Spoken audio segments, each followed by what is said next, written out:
What's up, guys? We are back with Christmas Day football action with the Chiefs going on the road to take on the Steelers and the Ravens heading to Houston to take on the Texans. I'm going to break down the injury reports, look at player props, and find the best value on the side and over-under for both games. Monday Night Football went pretty much as projected, guys. We had the Packers minus 14. That one came through very easily. Looks like they are about to close out a 34-0 shutout. We had Jordan Love under 29.5 pass attempts. That one was really close, down to the wire. He ended up with 28, so we cashed that prop as well. We also nailed Josh Jacobs over 14.5 receiving yards. He had a great day catching the ball and a great day across the board. So good stuff there for the Packers. 3-0 there on our Monday Night Football plays. Unfortunately, we got a little bit screwed on the NBA side, guys. We had a couple NBA plays in there. Cleveland minus 14.5. They ended up winning that game by 11 or 12. Not quite the blowout that we would have thought they would have. We also had the 76ers minus 5.5.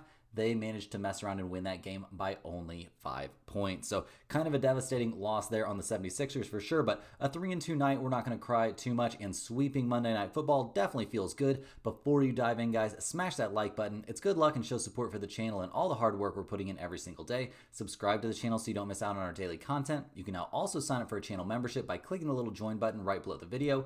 Members get exclusive early access to all NFL and college football videos and get their names up on screen just like right now. I really appreciate the support from all of you. Seeing that little badge next to your comments absolutely warms my heart. Our videos are brought to you by StumpTheSpread.com. We have a team of experienced cappers over there for every major sport, currently covering NFL, college football, NBA, NCAA basketball, NHL, and the UFC. This is one of the best times of the year to sign up. We put a crazy amount of work into our premium content, and getting them right now in the heart of the best time of the sports season is a huge win for everyone. Click the link in the description to go over there and sign up for our free email list, and also to see our free picks that get posted over on Stump the Spread. Comment below with any bets you're looking at today, and we will give you our best advice on all of them. We are committed to responding to every single comment every day, so let us know anything you want to say about my picks, these videos, or anything you see here. As always, our favorite picks will be posted in the pinned comment down below. Now let's get into this Christmas Day NFL slate. The Chiefs come into this game, guys, fresh off of a win against the Texans, a 27-19 win, so fairly convincing. Two fairly convincing wins in a row there for the Chiefs. There was a lot of hoopla about Mahomes' ankle, but apparently that was not too big of a problem for him against Houston, guys. He played pretty well out there, 260 yards, 1 touchdown pass, 0 interceptions. He was only sacked once, so it was nice to see the Chiefs offensive line, step it up a little bit and actually take care of their star quarterback. Not something they've been able to do all the time this season, so certainly something to monitor in this game. Mahomes just pretty solid out there. The running game also looked decent, if not elite. I mean, Kareem Hunt, 55 yards and 11 carries and a touchdown. That'll work. Mahomes also ran the ball 5 times for 33 yards and a touchdown himself. Definitely great signs of his ankle, being in good shape. So yeah, I guess that was much ado about nothing. The word high ankle sprain was being, thrown around. Apparently not so much of an issue. We liked what we saw from the wide receiver group. Travis Kelce not being super productive, but Xavier Worthy cashing a player prop for us on that game. 65 yards on 7 receptions. Also caught a touchdown pass. 11 targets in the game, so he continues to be a very high priority wide receiver here for the Chiefs. DeAndre Hopkins not getting as much shine as he was, so we'll see what goes on with this wide receiver group down the stretch, but I think they're more than happy to, kind of get the ball to whoever's hot on the day, or, whatever they need to do. Seems like things are working out. In general, for this offense right now, they are playing pretty well. On defense last week, they picked off C.J. Stroud twice, so that's a very good look. They gave up 2 passing touchdowns and 244 yards to the air. They did only have 2 sacks, so definitely room for improvement. They held Joe Mixon kind of in check. I mean, 14 carries, 57 yards there, not too bad. Like what we're seeing from the Chiefs defense in general. That Tank Dell injury, pretty gruesome stuff. Nico Collins didn't have a huge day against them either. The Chiefs only forced those 2 turnovers, so, not usually a huge turnover machine kind of defense, but they tend to get the job done. So overall, liked what we saw from them on that side of the ball. They come into this game currently ranked 3rd in the NFL, giving up only 18.5 points per game. So pretty good stuff there. In terms of their injury report, guys, their offensive line is going to be missing at least DJ Humphries, and Jawan Taylor is questionable. Other than that, the offense is ready to go. Mahomes' ankle, like we were talking about, is apparently fine, but we are certainly concerned about this offensive line. This has not been a very good offensive line over the course of the season, guys. Plenty of reason for concern. You don't want Mahomes having to run for his life. If he's running for, fun or running when he's got space, that's fine. If he's running because he's got pressure in his face, bad things can be a brewing. So definitely worried about the Chiefs' ability to protect Mahomes. On defense, Chris Jones could be sidelined there on the defensive line, and Connor is going to be missing from the secondary due to that concussion. So Missing guys on both levels here against a Steelers team that can throw it a little bit, maybe a lot here if we, see positive stuff on the injury report for George Pickens, and they can definitely run it. So there are some concerns popping up for the Chiefs. I mean, a 14-1 team, but they are maybe not looking like the most solid 14-1 team. So we'll see what they can do here going on the road to take on the Steelers, who come into this game definitely in a bounce back spot, guys, fresh off of 2 losses. But when you're losing games to teams like the Eagles and the Ravens, like, you deserve a little bit of grace. I mean, that can be a tough look. A 34-17 loss at Baltimore. That's a very tough place to play. A very, very tough team to play against. Russell Wilson didn't have an amazing game. Obviously, a very costly interception, sacked 3 times. Can't have that. It does feel like he's maybe trying to force it a little bit more than he was early in the season, but they're playing much better teams here the last couple of weeks, so we'll see if he can bounce back a little bit. I mean, 22 of 33 for 217 yards, a couple touchdown passes, 1 interception, getting sacked 3 times. None of that's really the end of the world. We also saw him run the ball 3 times for 27 yards, so that's not terrible, but we also saw the Steelers not really be able to give that much attention to the running game. I mean, a total of 24 carries between Warren, Harris, and Wilson. Like, this is a team that needs to establish the running game, and they need to stick with it. Najee Harris, 42 yards. Jalen Warren, 48 yards. Like, they've got 2 really good running backs. Let's get them the ball and let's make them work. So we'll see how things go in terms of, their ability to dedicate to the run here against the Chiefs. We'll also see what the wide receiver group looks like. I mean, Calvin Austin, the third, 4 catches for 65 yards last week. Jalen Warren, 5 catches for 44 yards himself. So that's not bad.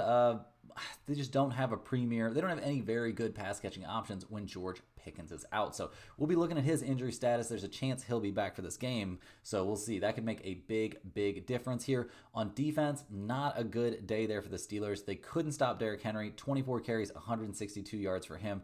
Not very many teams have been able to stop Derrick Henry, but it was rough stuff out there, guys. Lamar Jackson also did pretty much whatever he wanted. He didn't run like crazy, but he passed for 207 yards and 3 touchdowns. He was picked off once and sacked once, so I guess they can take some positives from this game, but overall, it was a bit rough out there for a Steelers defense. It's been, one of the better ones this season, allowing 19.9 points per game, despite playing, I would say, a tougher schedule than what we've seen the Chiefs play, that's for sure. So we'll see what they can do out there in this one, guys. Looking at the injury report here for the Steelers, the offense is fully healthy, and it looks like George Pickens could be ready to go, be back in action here after being a full participant in practice on Monday.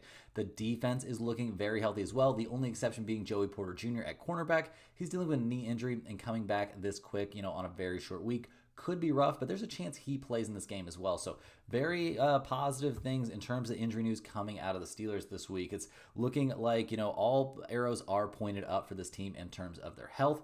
In terms of the weather report for this game, guys, it looks very reasonable for this one. We're to see temperatures in the upper 30s. There's not going to be any precipitation, really not any wind to speak of, which is a little bit surprising in Pittsburgh. I wouldn't be shocked to see that change, but I would be surprised if we all of a sudden saw, it was going to be no wind, and now it's going to be 20-mile-an-hour winds, and, nobody's going to be able to kick a field goal. I don't think that's what we're going to see. I think we're going to see, manageable, very, very manageable, and I would say borderline favorable conditions. So looking at some trends for this game, the Chiefs, they are 7-8 against the spread. They are 8-7 to the under. The Steelers are actually 10-5 against the spread this year. They are 8-7 to the over. We've got the Steelers here getting 3 points now. We've got a total of 44.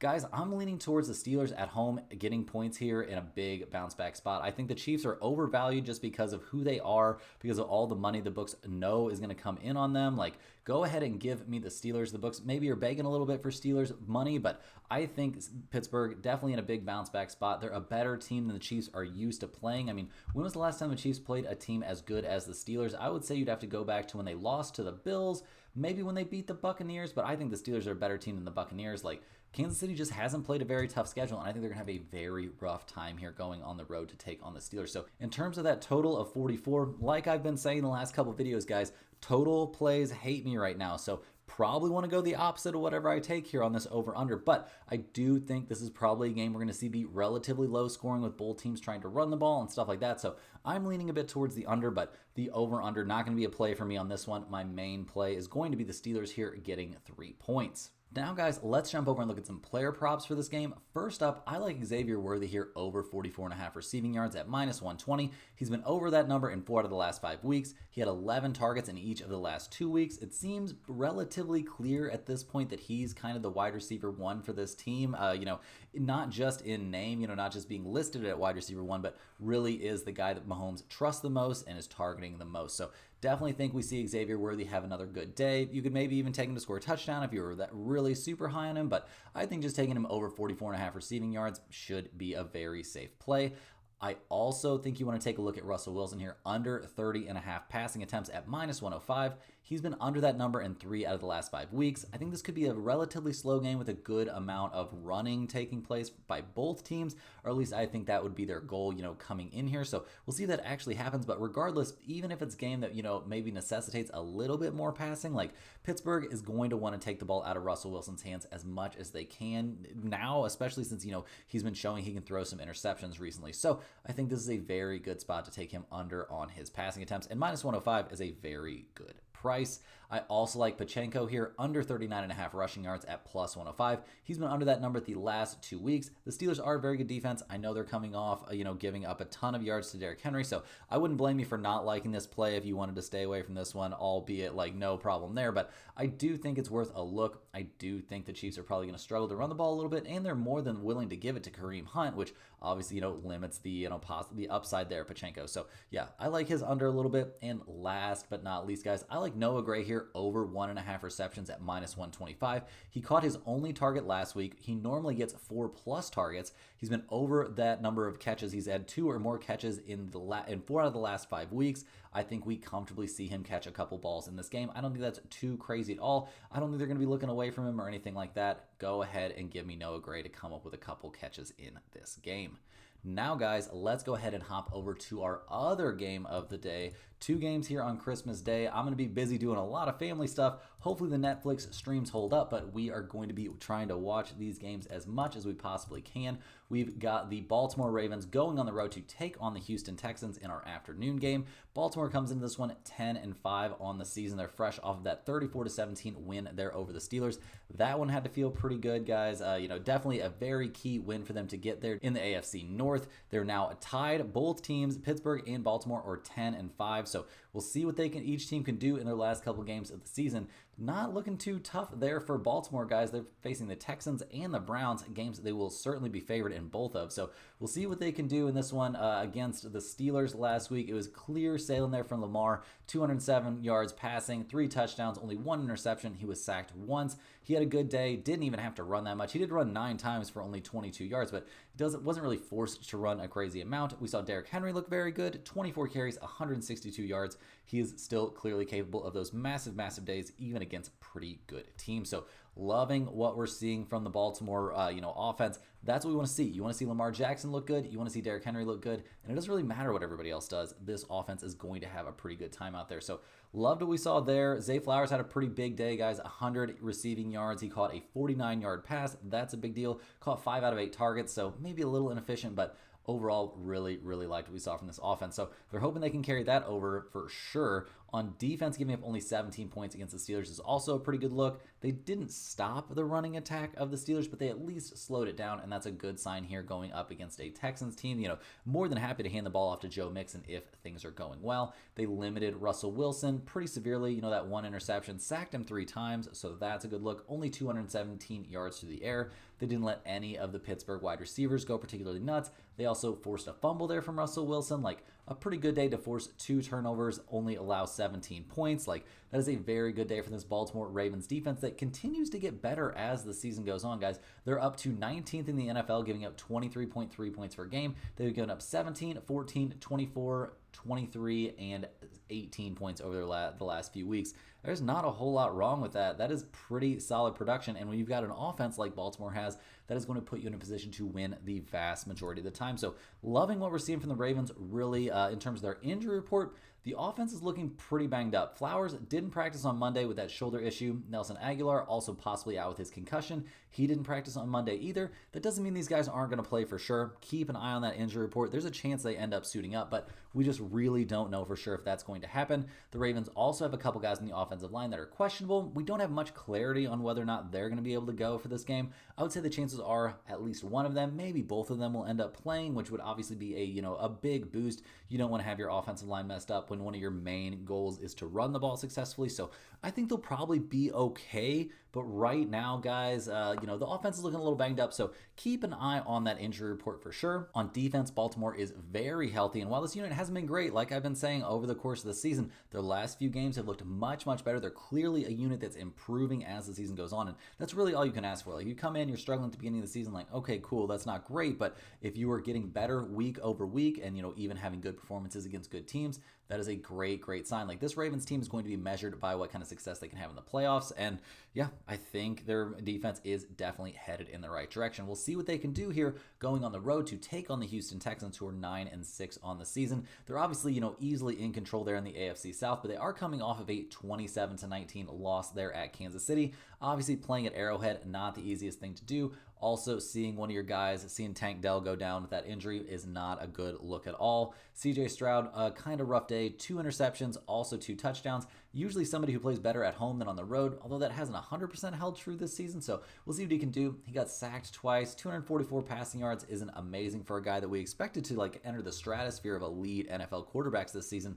That hasn't really come to fruition. Joe Mixon, not his biggest day either, guys. 14 carries, 57 yards. Struggled a little bit against that Chiefs defense, so we'll see if he can pick things up. Obviously, Houston not going to have Tank Dell this week, so the whole burden of the offense, who the pass catching is going to have to be done by Nico Collins and Dalton Schultz. Joe Mixon even getting in the mix there a little bit.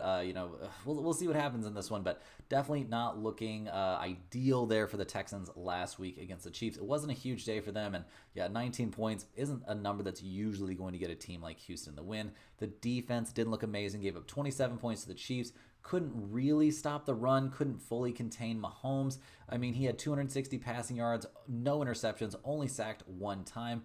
Xavier Worthy had a pretty nice day against them. Perrine had a nice day against them. Just not a great day. They forced 0 turnovers. And to be honest, guys, this Houston defense hasn't been all that over the course of the season. I mean, they're sitting somewhere around 9th in the NFL, but I feel like that's an inflated number given the games they've gotten to play against Tennessee, Jacksonville, Indianapolis. The AFC South, not the toughest place to be playing football this season. So we'll see what they can do out here against, definitely an elite offense, one of the toughest offenses in the National Football League. In terms of the injury report here for the Texans, the offense, they're pretty healthy right now. Everybody at the skill positions is healthy and ready to go, obviously, with the exception of Tank Dell, not going to be there. The only questionable player is Shaq Mason on the offensive line. There's a chance he'll be good to go for this one, but there's no way to really lock that in right now. On defense, it's a whole different story. They've got troubles in the front 4 and the linebacker group, which could make stopping the Baltimore rushing attack very, very rough. That is not where you want to be missing guys. That's not where you want to have your second and third stringers in there against this Ravens team. They can make it pretty rough. You got to find some dudes that can tackle Derrick Henry, dudes that can tackle Lamar Jackson, and there aren't that many guys in the NFL, so we have to be a little bit concerned here with the health situation for the Texans. The weather situation, not something we've got to be concerned about, guys. Nice and warm down in Houston. Energy Stadium is a dome anyway, so no real worries about the weather here. I would say Baltimore's probably feeling pretty good, nice and loose down there in some warm weather after, spending most of their time up north in Baltimore. In terms of some trends for this game, guys, Baltimore, they're 8-6-1 against the spread this season. They are 12-3 to the over. That's an NFL best number to the over. Houston, 6-7-2 against the spread this season. They are 10-5 to the under. That's an NFL best to the under. So yeah, as contradictory of trends as you could possibly have there for the over under. In terms of the numbers, the Texans getting 5.5 points. We've got a total of 46.5. Guys, I'm leaning towards Baltimore to win and cover in this game. You can't really convince me to pick against the Ravens if they're going against a team that has a banged up front 4 or a banged up linebacker group that's not going to have all of its starters. It's just not going to be a good situation. You have to be able to stop the run if you want to win against the Ravens. They're in a position where they really need to be winning these games. They're not going to be like, you think there's a big look ahead spot for the Ravens when they're about to play the Browns next time? I don't think that's going to be a problem, guys. They're looking to lock down these wins and put as much pressure as they can on the Steelers as the Ravens try and win that AFC North. So I think they'll be fully motivated for this game. I think they've got way more to play for than Houston, who, seems like a team that's very clearly going to come out on top there in the AFC South, but they're not really fighting for anything else. So definitely give me the Baltimore Ravens to get the win and cover in this game. In terms of that over-under, like I've been saying, guys, you probably want to take the opposite of me. I'm going to be shading a bit towards the over in this game, but yeah, I am not good at predicting these over-unders right now. It's been good at other points in the season, but the last couple of weeks have just been brutal. So I personally staying far, far away from those over-unders. That's completely up to you guys. But now let's go ahead and jump over and look at some player props for this game. First up, guys, I think CJ Stroud probably not going to have the best time out there. I'm taking him under 249.5 passing yards at -135. He's had 250 passing yards only once in his last 5 games. The last 2 home games, where he's historically, and by historically I mean last year, been better. It was against Miami and Tennessee. Neither one of those games did he get to 250 passing yards. Houston also has no Tank Dell now, so that's obviously going to make it a little bit tougher for him to find enough yards to, get to that number because, you're missing one of your better wide receivers. So rough day there for CJ Stroud. I think Derrick Henry is going to have the opposite of a rough game, guys. I think they're going to hand him the ball plenty. I think he's big enough to handle it, but playing on a short week here and all that. Don't think it's going to be a big deal. I like Derrick Henry over 89.5 rushing yards at -120. 162 rushing yards last week against Pittsburgh. Crazy stuff there. Obviously, like we've been talking about this whole time, that Houston defense is banged up. I think we're going to see Derrick Henry have a very, very good game out there. And a guy that I think is going to have a good game, but I don't know if it's going to be so much with his legs, is Lamar Jackson. I actually like him under 44.5 rushing yards here at even odds. He's not going to need to use his legs that much in this matchup. It'll be easy if he wants to. So this probably isn't a play that's going to end up in the pin comment just because if he decides it's going to boost his MVP odds, in his race there with Josh Allen to run the ball a bunch, maybe we do see him take off a good amount in this game. I'm just leaning against this because I don't think he's going to need to run the ball a lot to win this game. I think he'll be able to throw it. I think he'll be able to hand it to Derrick Henry. And I think that's all that's really going to need to happen. And they will have a very, very comfortable day out there on offense. Last but not least, guys, I like Dalton Schultz here over 34.5 receiving yards at -135. 8 targets and 45 yards last week. No Tank Dell means a much larger target share for him. Also, maybe we see him, I don't know. It's a little bit rough to say, but I do think he's going to have a very nice day out there. If he gets 8 targets, him getting over 35 yards seems very, very plausible. -135, a little bit expensive of a price tag, but definitely one that I'm going to get in there in the pinned comment because I just think with Tank Dell out, he's got to eat up that target share, and he's a very competent pass catcher, and they're going to need that. They're going to have to be throwing the ball in this game if my prognostication that that the Ravens are going to be leading does come true. That's all the games we have for today, guys. Hit that like button for good luck on all of your bets and subscribe to the channel if you're new. Let me know in the comments any questions you have on today's slate. Thanks for watching. You can click the link in the description to check out stumpthespread.com, and we will see you guys tomorrow for more sports betting action where we will break down the entire NBA Christmas Day slate.